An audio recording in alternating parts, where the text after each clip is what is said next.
Hello friends, welcome to Jece channel. இன்னைக்கு நம்ம என்ன பார்க்க போறோம் அப்படினா முருங்கைக்கீரையை வச்சு சாம்பார் எப்படி செய்யறதுன்னு பார்க்க போறோம். முருங்கைக்கீரை சாப்பிடுறதுனால நமக்கு நல்ல அயன் கிடைக்கும், நம்ம உடம்புக்கு தேவையான அயன். ஸோ அதை ஒரு வாரத்தில் ஒரு நாள் நம்ம முருங்கைக்கீரை சேர்த்துக்கிட்டோன்னா நமக்கு உடம்புக்கு ரொம்பவே நல்லது.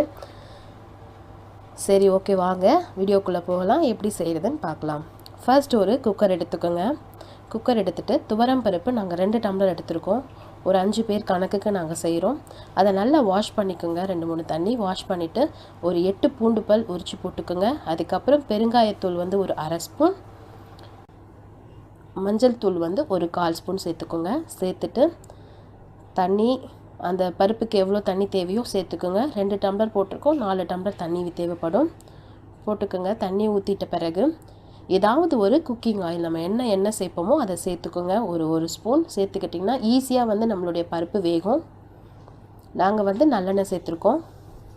குக்கரில் ஒவ்வொருத்தருடைய குக்கரும் ஒவ்வொரு மாதிரி இருக்கும். ஸோ விசில் உங்கள் குக்கருக்கு எவ்வளோ விட்டால் நல்லா மையாக வேகுமோ அந்த அளவுக்கு விசில் விட்டுக்கோங்க. நாங்கள் ஒரு 4 விசில் விட்டுட்டு எடுத்துட்டு நல்லா கடைஞ்சிட்டு கொஞ்சம் தண்ணி சேர்த்துக்கிட்டோம். ஒரு பேனில் எண்ணெய் ஊற்றிட்டு எண்ணெய் கொஞ்சம் சூடானதுக்கு பிறகு நம்ம 2 வெங்காயம் பெரிய சைஸ் வெங்காயம் 2 வெங்காயம் சின்ன சின்னதாக கட் பண்ணி வச்சுருக்கேன். அதுக்கப்புறம் ஒரு சின்ன வெங்காயம் ஒரு 10 சின்ன வெங்காயம் சேர்த்துருக்கேன். அதை நல்லா எண்ணெயில் வதங்க விடுங்க. இது வெறும் நம்ம சின்ன வெங்காயம் சேர்த்தே செஞ்சால் கூட சூப்பராக இருக்கும் நம்மளுடைய குழம்பு. அப்புறம் ஒரு பச்சை மிளகாவை நான் கீறி எண்ணெயில் வதக்கி விட்டுக்கோங்க. அது கொஞ்சம் ஒரு நிமிஷம் வதங்கின பிறகு தக்காளி 2 தக்காளியை நான் குட்டி குட்டியாக வெட்டி வச்சுருக்கேன். அதையும் சேர்த்து நல்லா வதக்குங்க.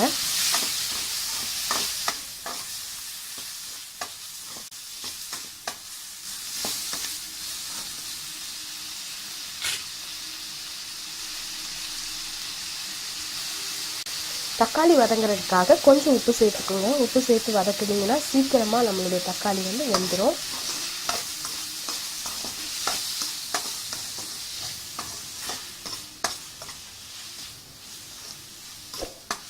தக்காளி வெங்காயம் எல்லாமே நல்லா வதங்கின பிறகு நம்ம மசாலா சேர்ப்போம், இல்லைனா நல்லாவே இருக்காது நம்மளுடைய குழம்பு.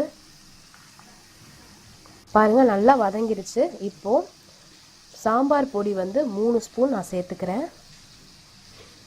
இது ஆப்ஷனல், நம்ம குழம்பு எவ்வளோ காரம் தேவையோ அதுக்கேற்றாப்புல சேர்த்துக்கோங்க. 1 ஸ்பூன் மல்லித்தூள் சேர்த்துருக்கேன். மஞ்சள் தூள் 1/4 ஸ்பூன். ஆல்ரெடி நம்ம ஒரு 1/4 ஸ்பூன் சேர்த்துருக்கோம், அதனால் இதில் கொஞ்சம் சேர்த்துக்கோங்க. ஒரு 1/4 ஸ்பூன் போல் சேர்த்துக்கோங்க, போதும்.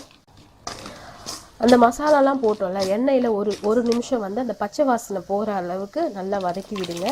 அதுக்கப்புறம் நம்ம பருப்பு கடைஞ்சி வச்சுருக்கோம்ல அந்த பருப்பையும் உள்ளே சேர்த்து நல்லா மிக்ஸ் பண்ணி விடுங்க.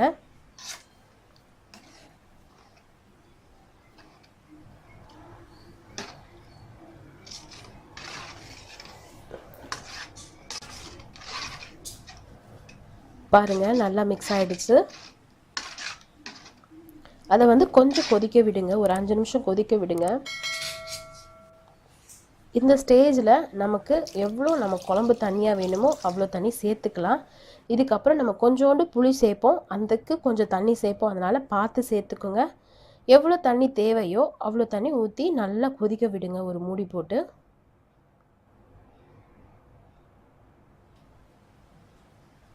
நம்ம ஆல்ரெடி கொஞ்சம் தான் உப்பு சேர்த்துருக்கோம். இப்போ டேஸ்ட்டு பார்த்துட்டு எவ்வளோ உப்பு தேவையோ அவ்வளோ உப்பு சேர்த்துக்கோங்க. இதில்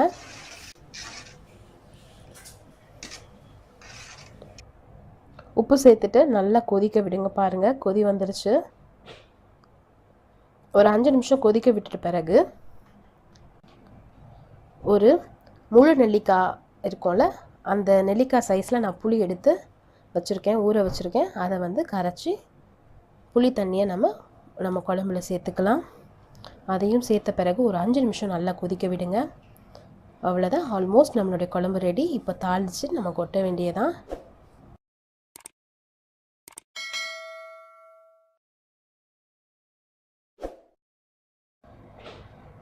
பாருங்கள், கொதித்த பிறகு நம்மளுடைய ஸ்டவ் ஆஃப் பண்ணிவிட்டு நம்ம கொஞ்சமாக மல்லி இலையை சேர்த்துக்கலாம். சேர்த்துட்டு அதை நல்லா மிக்ஸ் பண்ணி விட்டுட்டு குழம்பு இறக்கி வச்சுருங்க. அதுக்கப்புறம் ஒரு பேனில் கொஞ்சமாக எண்ணெய் சேர்த்துக்கிட்டு அதில் ஒரு அரை ஸ்பூன் கடுகு, சீரகம் ஒரு அரை ஸ்பூன், வெந்தயம் ஒரு அரை ஸ்பூன் சேர்த்து நல்லா அதை வெடிக்க விடுங்க. அப்புறம் ஒரு காஞ்ச மிளகாய், கருவேப்பிலை தேவையான அளவு, அதான் ஒரு கொத்து கருவேப்பிலை, முருங்கைக்கீரை ஒரு கைப்பிடி அளவு எடுத்து கழுவி வச்சுக்கோங்க. அதையும் உள்ளே போட்டு ஒரு நிமிஷம் நல்லா வதக்குங்க, அந்த எண்ணெயில் படுற மாதிரி. அவ்வளோதாங்க.